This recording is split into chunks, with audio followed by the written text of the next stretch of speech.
Hello, everyone. It is the Chief Communications Officer and also First Officer of USS PostShow Flobo Boyce, and this is, I guess, a special edition of Commander's Log. You thought we were done with this, but we are still flying through space, man. Well, my captain, John Weber, is getting ready for his own show, Starbase 80. In the meantime, just want to jump in there and give you some updates of what's happening around the galaxy and what it means for us.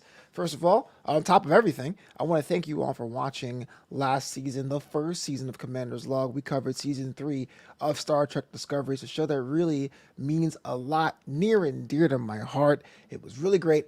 We decided to bring it back. So with Star Trek Discovery entering season 4 on November 18th, Commander's Log will return to break down that show as well. But we're giving a little bit of a time change. If you guys used to be in the live chat, the show used to air at 6 p.m. Pacific on Thursdays, 9 p.m. Eastern, but now we're moving it up by 2 hours. So it's going to air at 4 p.m.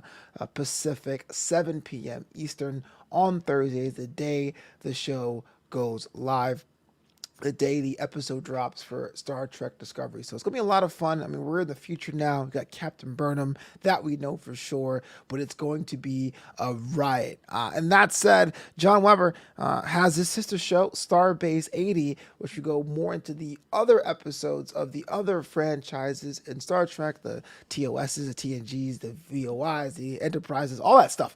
That's going to be Sunday mornings, 11 o'clock in the morning. When those shows drop, I'll put some links in the future episodes of Commander's Log. That way you can watch both companion shows. If you want to watch New Trek, stick with Commander's Log. And if you want to watch some of the older stuff, some of the deep dive stuff, you go to Starbase 80. It's a little bit fun, a little bit of a different dynamic. And actually, I'll give you into a little secret. Between seasons, we had a little bit of a discussion, captain to first officer, about what shows were going to be tackled by which programs. And I think pretty much Commander's Log will cover Star Trek Discovery and Strange New Worlds. And I might have some specials here and there. I might talk about Lower Decks, or I might talk about Prodigy, which we'll do in just about a second.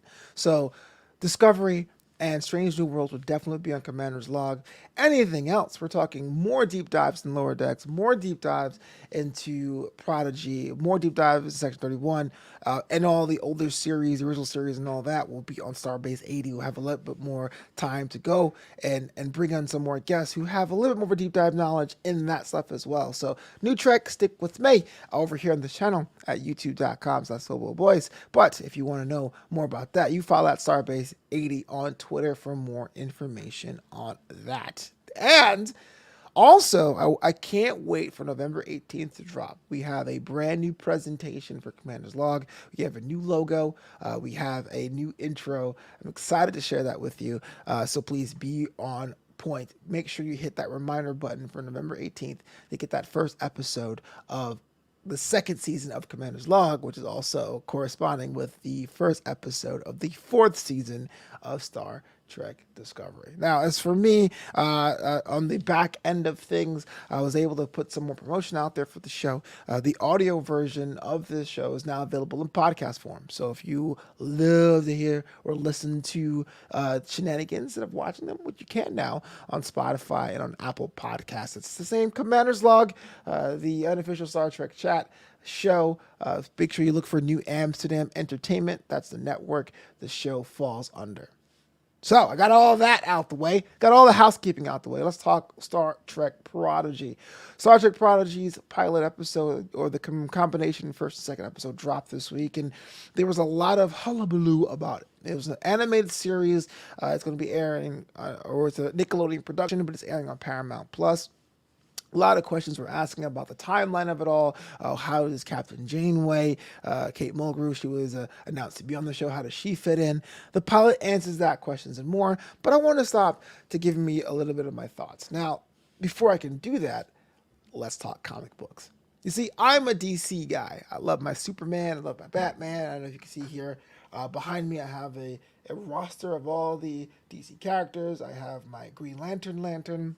I love DC. But for some reason, there's usually a comic book war between fans. You know, DC or Marvel, DC or Marvel, and you got to pick one, right? Make mine Marvel. I'm over DC guy. I just said it myself. But ultimately, when it's all said and done, when it comes to pushing the art form, DC influenced Marvel, and in turn, Marvel influenced DC. There's like a weird, begrudging yin yang symbol.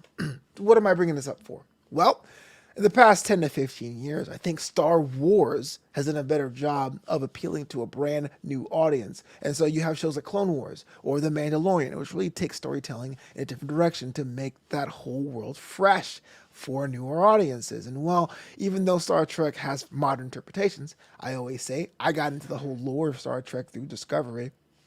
It does have a very concerted format. I think it tries to double down on the hard science, which is great, but sometimes it may come off as a bit stilted, especially now with kids and their TikTok dances and their flim-flamming and all that. And well, you have Prodigy, which tries to turn that on its head, and it has a very Star Wars approach to things. You're not talking about the vastness of space exploring through it. It starts off on a planet with a character that's trying to get out.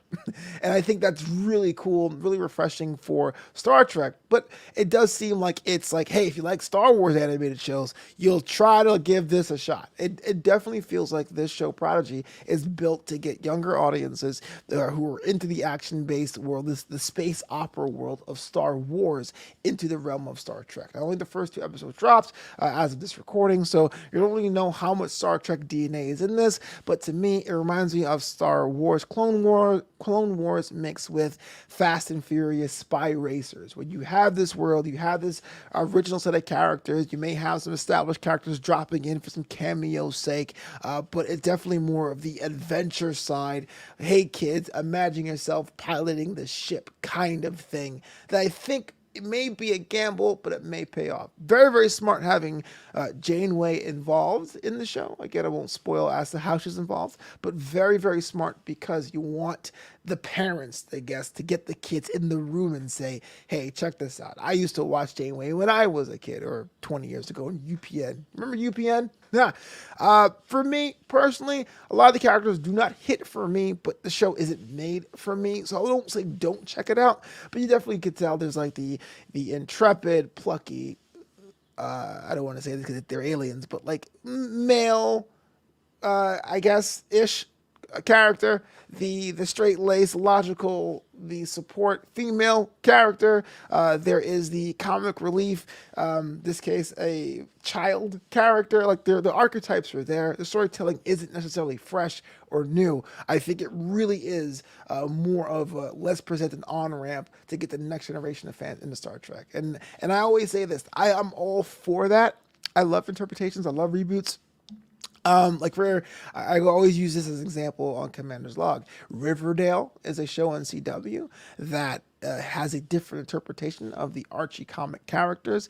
I don't like it because it doesn't equate or doesn't speak to me like the Archie characters I grew up with, but I understand it's important if a whole new generation is looking up Archie and Jughead and Betty and Veronica. I think that's a lot more important in some ways, so people can have their own. For me, I grew up on a pup named Scooby-Doo, and when someone goes, do you want to watch Scooby-Doo? It has to be a pup named Scooby-Doo. If it's any other version, 13 Ghosts, the original series, What's New, Get a Clue, all those, they don't really speak to me. So it's good to have iterations. It's good to have interpretations and computations for different fan bases, and with a little bit of a through line, so those more intrepid older fans can say, I'll give it a shot. I think that's what Prodigy hits. As of right now, my review is I'll probably watch episodes 2 and 3. It's not a hard recommend. I am on the fence. I'm still waiting. Maybe the characters will grow in me. So I'll have favorites. As of right now, I say, hey, you know what? Give it a shot. Give it a chance. Watch the pilot. Let me know what you think. Right? That's pretty much it. It's a certified meh, but with a raised eyebrow with what else you got. That is my official review. Well, look, I rambled long enough. This has been the special edition episode of Commander's Log. That's right, November 18th, we're back in the saddle, flying on the USS PostShow all throughout the galaxy, covering Star Trek Discovery and eventually Strange New Worlds. As for Picard, I think there's a custody battle, but I think that may be on Starbase 80, so follow that show at Starbase 80 on that Twitter. And well, until next time, live long and prosper.